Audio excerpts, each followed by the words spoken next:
Assalamualaikum warahmatullahi wabarakatuh. Kami dari kelompok 4 yang terdiri dari Nur Cahyani, Vita Kania, dan Aji Haji akan mempresentasikan tentang jaringan sistem teknologi informasi perbankan.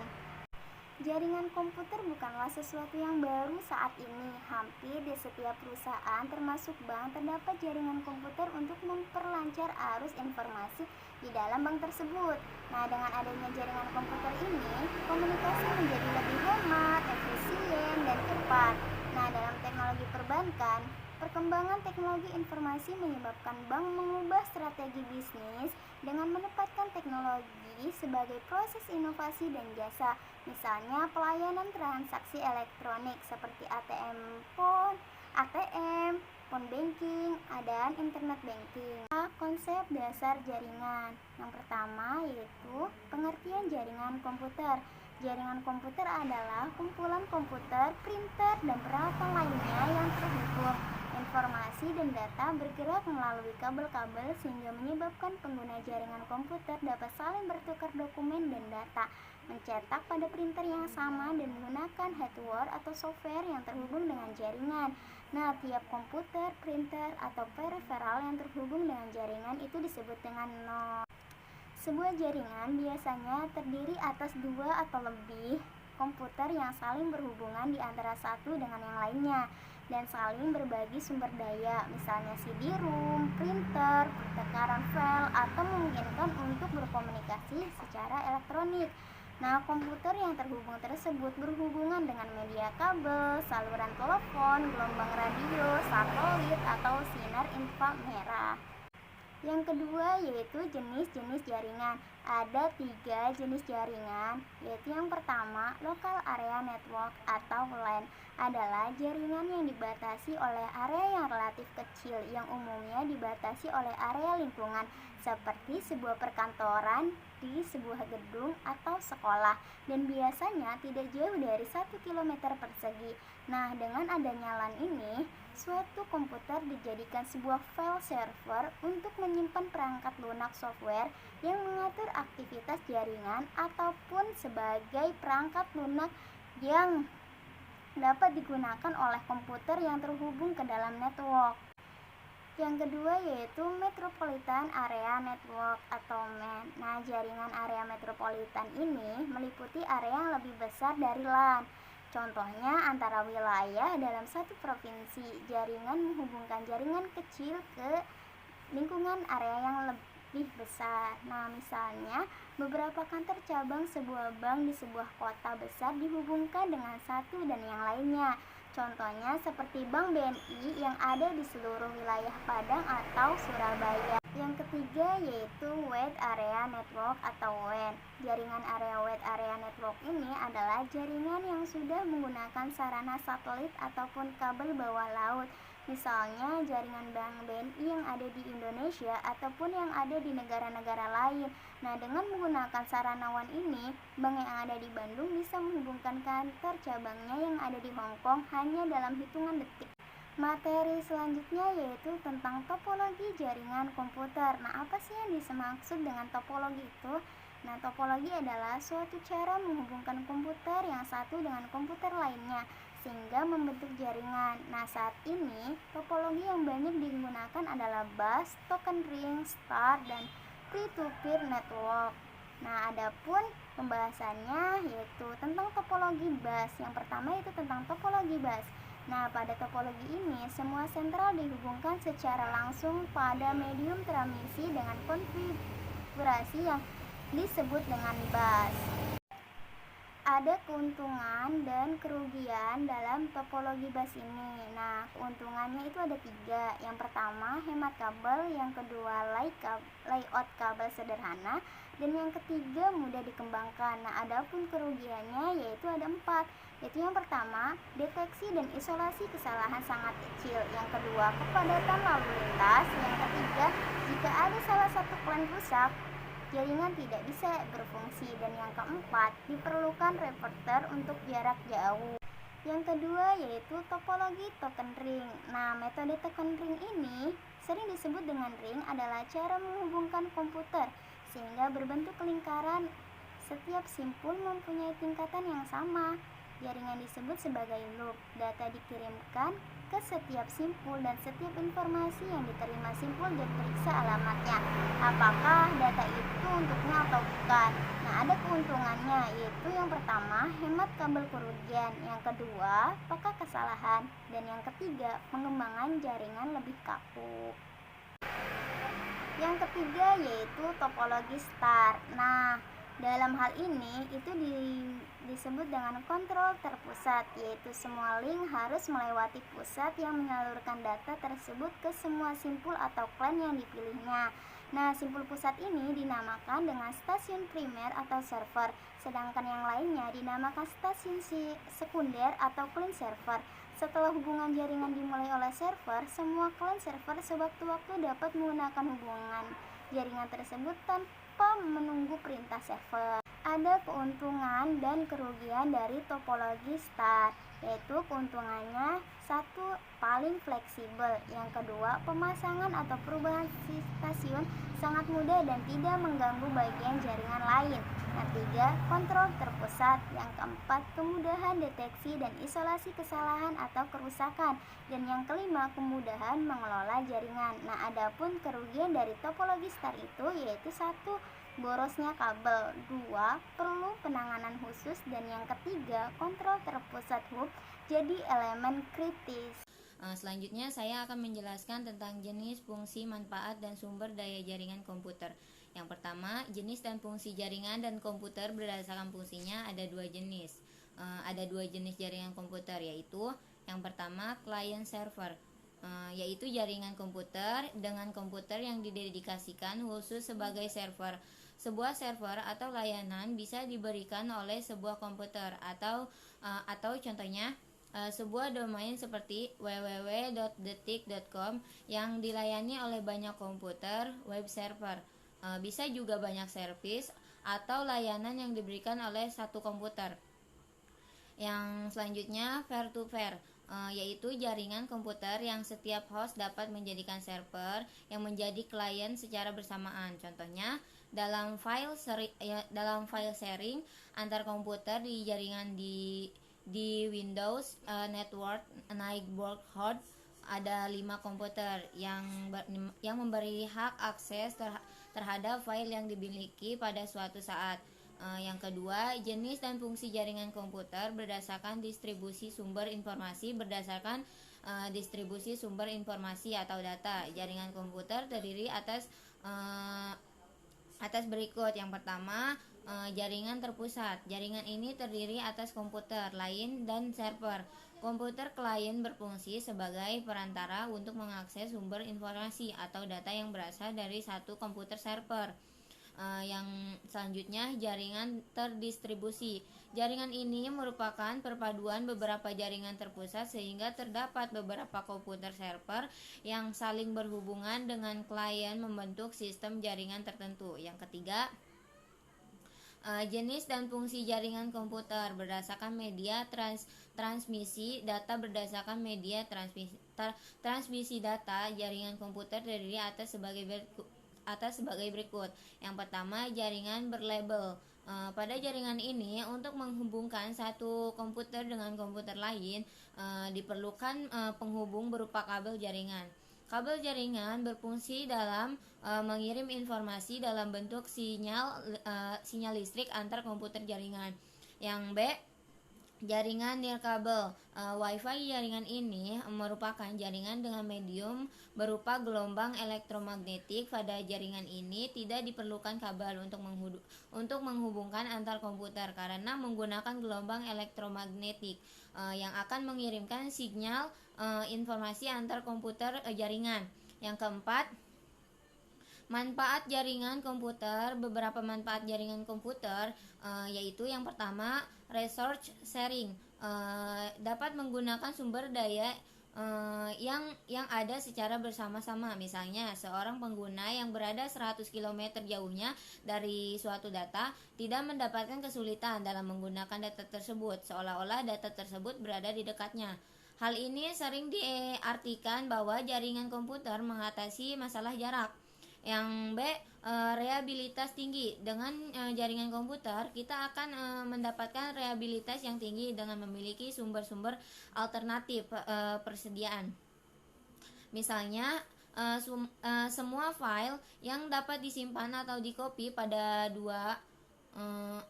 pada 2, 3 atau lebih komputer yang terkoneksi ke jaringan. Apabila salah satu mesin rusak, salinan di mesin yang lain bisa digunakan. Yang C, menghemat uang. Komputer berukuran kecil mempunyai rasio harga atau kinerja yang lebih baik dibandingkan dengan komputer yang besar seperti mainframe, memiliki kecepatan kira-kira 10 kali lipat kecepatan komputer kecil atau pribadi. Akan tetapi, harga mainframe 1000 kali lebih mahal dari komputer pribadi. Keseimbangan rasio harga atau kinerja dan kecepatan inilah yang membuat para perancang sistem membangun sistem yang terdiri atas komputer pribadi. Yang kelima, sumber daya jaringan. Jaringan telekomunikasi terdiri atas komputer, prosesor komunikasi, dan alat-alat lainnya yang dihubungkan oleh media komunikasi dan dikontrol oleh software komunikasi. Konsep sumber daya jaringan menekankan bahwa teknologi komunikasi dan jaringan merupakan komponen sumber daya yang mendasar dari semua sistem informasi. Sumber daya jaringan termasuk sebagai berikut. Yang pertama, media komunikasi, contohnya kabel fiber optik, microwave, seluler. Yang selanjutnya, infrastruktur jaringan.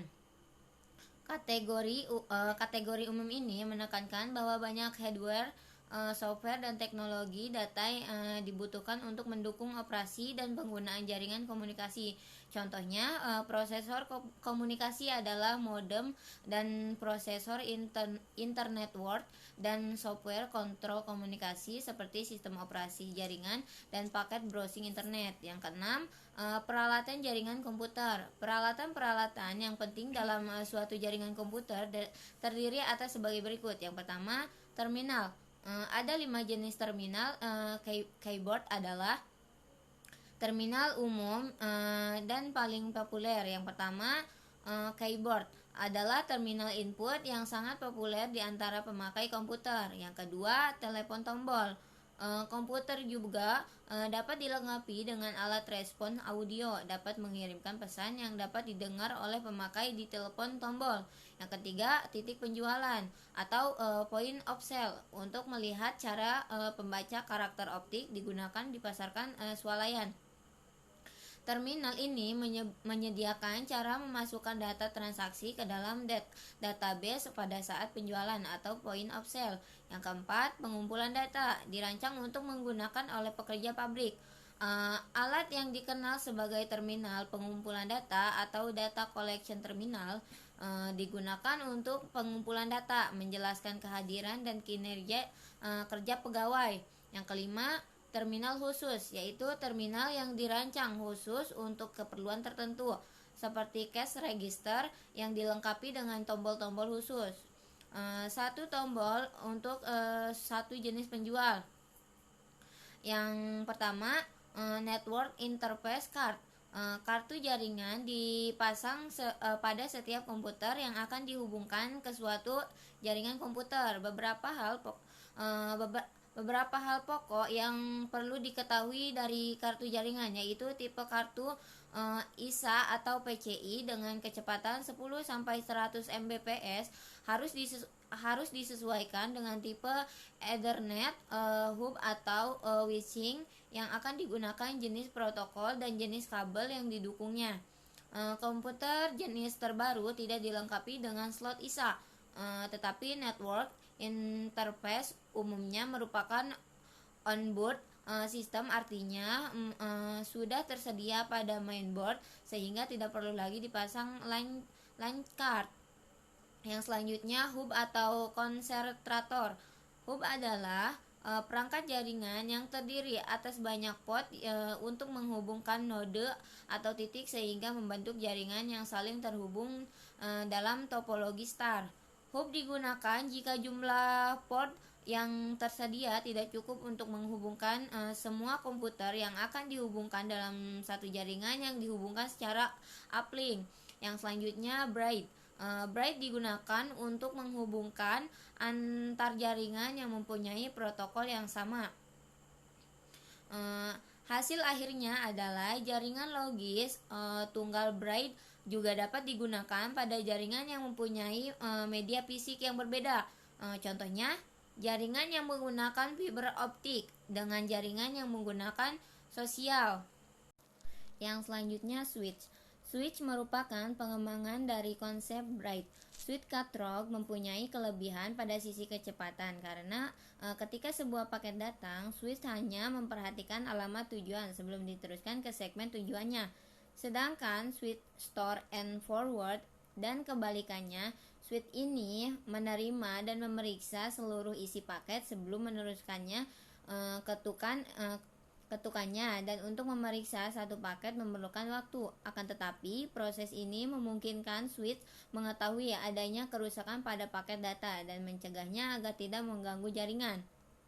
Yang selanjutnya, Cluster Control Unit. Cluster Control Unit membangun hubungan antara terminal yang dikendalikannya dengan peralatan dan jaringan. Alat ini memungkinkan beberapa terminal berbagi satu printer atau mengakses beberapa komputer melalui jaringan yang berbeda.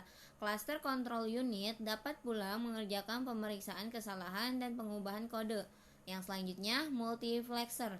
Multiplexer adalah suatu alat tas yang memungkinkan pengiriman dan penerima beberapa pesan secara serentak. Penambahan multiplexer berdampak seperti mengubah jalan satu jalur menjadi jalur bebas hambatan dengan beberapa jalur. Yang selanjutnya, front-end processor. Front-end processor mengenai lalu lintas jaringan komputer yang masuk dan keluar dari host komputer. Kedua komputer dapat berupa jenis apapun, tetapi konfigurasi yang umum terdiri atas sejenis komputer. Komputer mini khusus yang berfungsi sebagai front-end processor dan sebuah mainframe yang menjadi host. Yang selanjutnya, host mengerjakan pemrosesan data untuk jaringan. Pesan-pesan yang masuk ditangani dengan cara yang sama dengan data yang diterima dari unit-unit jenis apapun. Setelah pemrosesan, pesan dapat ditransmisikan kembali ke front-end processor untuk fronting. Yang selanjutnya, router. Router tidak mempunyai kemampuan untuk mempelajari, tetapi dapat menentukan path atau jalur data antar dua jaringan yang paling efisien. Router beroperasi pada lapisan network. Router tidak memedulikan topologi dan tingkat akses yang digunakan oleh jaringan karena beroperasi pada lapisan jaringan. Ia tidak dihalangi oleh media atau protokol komunikasi jika Braid mengetahui tujuan akhir paket data. Router hantu mengetahui tempat router berikutnya ditempatkan. Ia dapat digunakan untuk menghubungkan jaringan yang menggunakan protokol tingkat tinggi yang sama. Yang selanjutnya, Browser adalah gabungan teknologi Braid atau router. Bahkan secara tidak tepat sering disebut sebagai router multiprotokol. Akan tetapi, router multiprotokol lebih rumit daripada yang sebenarnya. Yang selanjutnya, Gateway. Gateway dilengkapi dengan lapisan 6 atau 7 yang mendukung susunan protokol OSI. Ia adalah metode penyambungan jaringan ke jaringan dan jaringan ke host yang paling canggih. Gateway dapat digunakan untuk menghubungkan jaringan yang mempunyai arsitektur berbeda. Misalnya PC berdasarkan Nopel dengan jaringan SNA atau Ethernet. Yang selanjutnya, modem. Semua saluran jaringan komputer lain memerlukan modem pada tiap ujungnya. Modem dirancang untuk beroperasi pada kecepatan tertentu, yaitu 300, 1200, 2400, atau 96.000 bit per detik dan seterusnya. Kecepatan modem menentukan kecepatan transmisi data. Baiklah, materi selanjutnya yaitu mengenai sistem jaringan komputer dalam dunia perbankan. Di sini terdapat dua jenis sistem jaringan komputer dalam dunia perbankan. Yang pertama yaitu sistem aplikasi perbankan, di mana penggunaan komputer dan alat-alat pendukungnya dalam operasional perbankan yang meliputi pencatatan, penghitungan, peringkasan, penggolongan, dan pelaporan semua kegiatan di dalam bidang perbankan. Kegiatan tersebut bisa meliputi administrasi, akuntansi, manajemen, pemasaran, atau bidang lain yang mendukung kegiatan perbankan. Dan yang kedua yaitu sistem aplikasi general ledger. Sistem ini yang mampu mempunyai hasil pengolahan data dari sistem aplikasi lain, misalnya sistem aplikasi tabungan, giro, pinjaman, dan software lain yang hasil pengolahan datanya akan mempengaruhi laporan keuangan bank. Dan materi selanjutnya yaitu mengenai implementasi jaringan komputer dalam dunia bisnis, perbankan, mobile user, dan home user. Yang pertama yaitu e-banking. E-banking ini kegiatan yang melakukan transaksi, pembayaran, dan transaksi lainnya melalui internet dengan website yang dimiliki bank yang dilengkapi sistem keamanan. Dan layanan ini dapat dijangkau dari mana saja, murah dan dapat dipercaya dan dapat diandalkan. Dan yang kedua yaitu Automatic Teller Machine atau ATM. Yaitu alat telekomunikasi berbasis komputer yang menyediakan tempat bagi nasabah dalam melakukan transaksi keuangan tanpa membutuhkannya teller bank.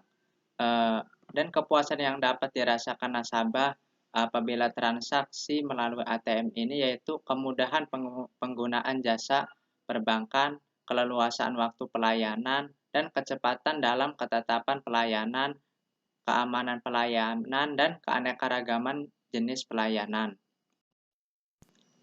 Dan yang ketiga yaitu penggunaan database di bank. Database sendiri yaitu mekanisme yang digunakan untuk menyimpan informasi atau data.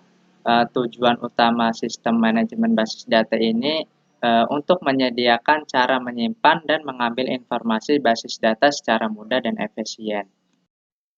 Dan pemanfaatan basis data dilakukan dengan tujuan yang pertama kecepatan dan kemudahan, dan yang kedua efisiensi ruang penyimpanan, yang ketiga yaitu keakuratan, yang keempat keamanan, dan yang kelima terpeliharanya keselarasan data, yang keenam data dapat dipakai secara bersama, dan yang terakhir yaitu dapat diterapkan standarisasi.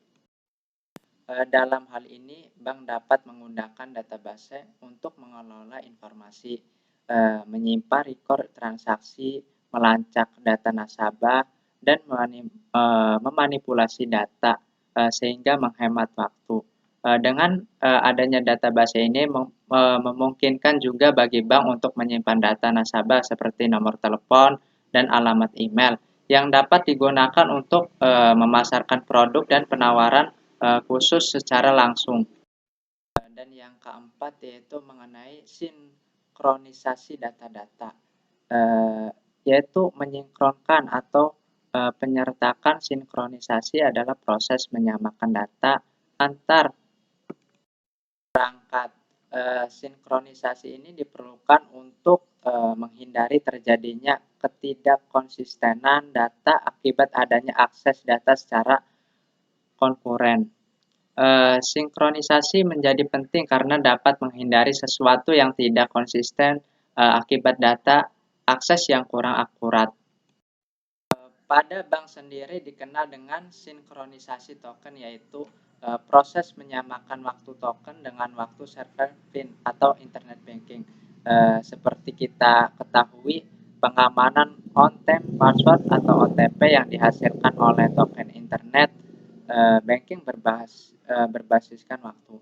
Dengan demikian, PIN yang diberikan oleh token internet banking hanya berlaku untuk waktu yang telah ditentukan.